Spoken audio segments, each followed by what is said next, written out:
What up, Fight World? It's your boy Ego, and I'm back with some more boxing. Now, I had no choice, but I had to watch Ruslan Provodnikov versus Timothy Bradley again.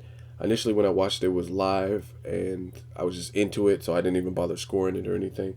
It was an exciting fight, thrilling, edge of your seat entertainment, fight of the year so far. And I was hearing a lot of comments, reading a lot of comments online saying it was a robbery, Ruslan Provodnikov should have won, and all kinds of stuff. So I figured I'd go back in, watch it, actually score it. Sometimes you have to get a second viewing in order to pick up on things you may have missed the first time. So I figured I'd do it. I'd go in as unbiased as possible, actually score it, pay close attention to what's being landed, connect rates, the damage done. And you know what? After I did that, I still have the same result. Timothy Bradley winning. Now, I have two different scorecards and I'll explain it. And I advise you guys to get a scoring app like me and actually score these fights because I don't think a lot of people score the fight. And when you don't score it, you sometimes your eyes could deceive you. Like you base it off of what catches your eye possibly, and you're like, oh, da da da da. So at the end of the fight, you're like, hey, Timothy Bradley took the more punishment, which he did, because he was in there with someone who hits harder than him. But you can't score it like that. You have to score it based on boxing. It's a boxing video. It's about who did what. I mean, if that was the case, then people like Pernell Whitaker, Sweet Pete Whitaker, Richard Abril, they don't carry much power, so they wouldn't even stand a chance against someone like Chavez, someone who I think Pernell should have beat and did beat.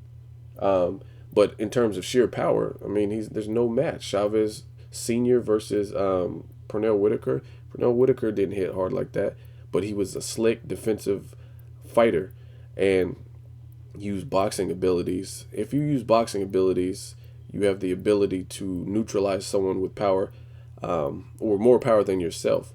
I mean, for a fact, I know Floyd Mayweather is a perfect example of it.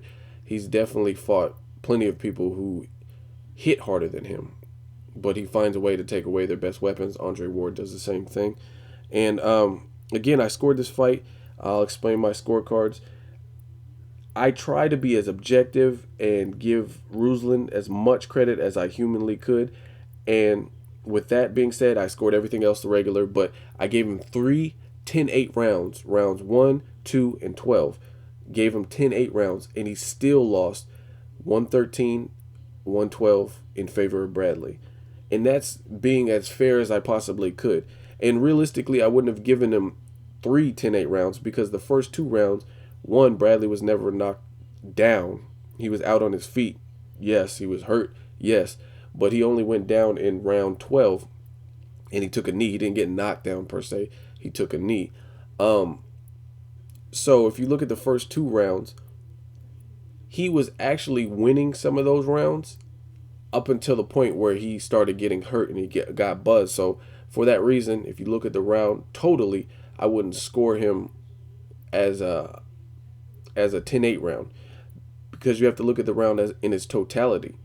Now, in Amir Khan versus Danny Garcia, slightly different because same situation. Amir Khan was winning that round 3, and then Danny Garcia caught him, and he went down, and his butt actually touched the canvas. That's different. So to me, that's a 10-8 round because being knocked down and hurt is physically, it's actually overshadowing everything you were doing winning that round. Same thing with Pacquiao. Let's say he didn't get knocked out. Say he was somehow miraculously able to wake up from get up from the punch in round 6. That is the type of devastating punch because he's actually on the canvas where I would have scored it a 10-8 round too because again these people are getting knocked down. Bradley never went down and he was winning the rounds, so therefore I wouldn't have gave it a 10-8 round. But even if I did, even if I give him 3 10-8 rounds, I still have Ruslan winning, Ruslan losing 112 to 113 in favor of Bradley. My real scorecard would have been 115 to 112 because I wouldn't have given them rounds 1 or 2. But I just wanted to show you guys what my scorecard was and explain what it consisted of. There's no doubt about it. Bradley was hurt bad throughout the fight. Rounds 1 and 2. Round 6. But again, in round 6, Bradley was winning those winning that round up until up until the last 30 seconds or 40 seconds, something like that. And to me, you got to look at a fight totally. You can't just look at it from the last 30 seconds. You have to, a fighter can't fight in spurts. You can't fight in spurts and then expect to win the fight, especially when you're trying to dethrone the champion. It just doesn't work like that. He was too inactive. He didn't have the work rate that Bradley had. Obviously, him being a bigger puncher, he hurt Bradley more. But again, he was outboxed for most of the fight. And Bradley was landing some good shots. He was mixing up his punches. He threw a nice uppercut somewhere in the middle rounds. He was working the body. And based on his work rate, he won. Now, if you want to compare power versus power, I mean, I could have told you who was going to be a more powerful fighter based on everything I read about Ruslan Provodnikov, Timothy Bradley. So if you're scoring as such, then clearly Bradley stands no chance because he's known for not having much power. But again, in the sport of boxing, that's not how it works. If you look at Lamont Peterson versus Kendall Holt, there's no way you could tell me that Kendall Holt doesn't hit harder than Lamont Peterson. However, Lamont Peterson was able to hurt Kendall Holt. And again, another example of someone outworking their opponent, his work rate. And then he ended up TKOing Kendall Holt from an accumulation of punches.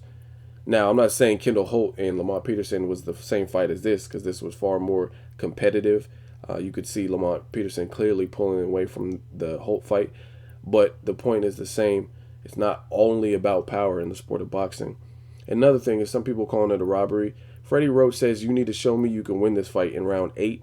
In round 8, Bradley threw 77 punches, landed 33 with a 46% connect rate. Provodnikov threw 26 punches and he only landed 6. That's a 23%. And that's in round 8. That's not enough. Round 3, keep in mind he had Bradley out on his feet, hurt badly in rounds 1 and 2. And in round 3, he only threw 15 punches or landed 15, one of the two. That's not good enough, especially when you have your man seconds away from being knocked out. That just goes to show you Ruslan Provodnikov possibly didn't have the conditioning to throw that many punches, and he had to try really hard to get Timothy Bradley out of there, and he took a lot of rounds off. That's why he lost the fight. Even if he won a couple rounds in the middle, he probably would have won this fight. I honestly think he would have won this fight because that would have been enough, but he was too lazy, too inactive, lower accuracy rate. Round 9, Bradley threw 92 punches, landed 39 of them. That's a 42%. Same round, Ruslan Provodnikov threw 56, which is almost half of what Bradley threw, and he only landed 16 for 29%. So there's no way you can tell me that he wasn't being outboxed. The CompuBox numbers show. And again, Bradley's not much of a puncher, but he was putting leather to his face, causing cuts and his eye to swell. And a lot of those punches and body shots were good punches. It just so happens that Ruslan Provodnikov seems to be a tough opponent who probably has a chin. And you're not going to be able to knock everybody out, especially if you lack power. That's just how it goes. If you look at Keith Thurman's fight with Zavik, Keith Thurman was landing some monstrous shots and dominating the fight, but Zavik just didn't get knocked out. I mean, it happens. And Keith Thurman is known for having power, so imagine Timothy Bradley's plight, someone who knows he doesn't have that much power, and he's still outboxing you. That goes to show you what Timothy Bradley's capable of boxing, and that it's not all about strength, because if you judge it based on power, Ruslan should have walked through him. He should have walked him down, and then just knocked him out. But obviously, Timothy Bradley was the superior boxer, and Ruslan took rounds off. And again, you can't fight in spurts and expect to win. And another thing people are trying to use as an excuse, I gotta silence that. They're saying Freddie Roach only told Ruslan Provodnikov that he's considering stopping the fight to motivate him. That's false, because in between the rounds, I think it was rounds 8 or 9, Max Kellerman came to Freddie Roach's corner, and he's like, "Oh, what's going on?" And he was like, Freddie Roach said he's considering stopping the fight. So in the midst of the action, Ruslan Provodnikov and Timothy Bradley are in the middle of fighting. Clearly, clearly Ruslan can't hear what Freddie Roach is saying, and Freddie Roach is telling Max Kellerman the same thing. I'm considering stopping the fight. Max asked why. He said because he's taking too many shots. He's taking too much punishment in there. So stop with that robbery shit. And he only said that to motivate Ruslan, and that's stupid. And another thing is, there's a video on YouTube. Check it out. It's a post-fight. After the fight, everyone's already left the arena, and Freddie Roach is being interviewed by Radio Raheem. He said he's content with the results, and he also said the same thing, that he was considering stopping the fight, rounds 8 or 9, I think it was. So the decision's already made. If he was saying it only to motivate Ruslan, then why is he telling Radio Raheem that after the fight, after it's all said and done? Again, it makes no sense. Obviously, he was genuinely considering stopping the fight. So stop using that dumbass logic like, oh, he was just doing that to motivate his fighter to try harder. Again, he wouldn't have said it that many times when Ruslan was nowhere to be seen, or where Ruslan could even hear him.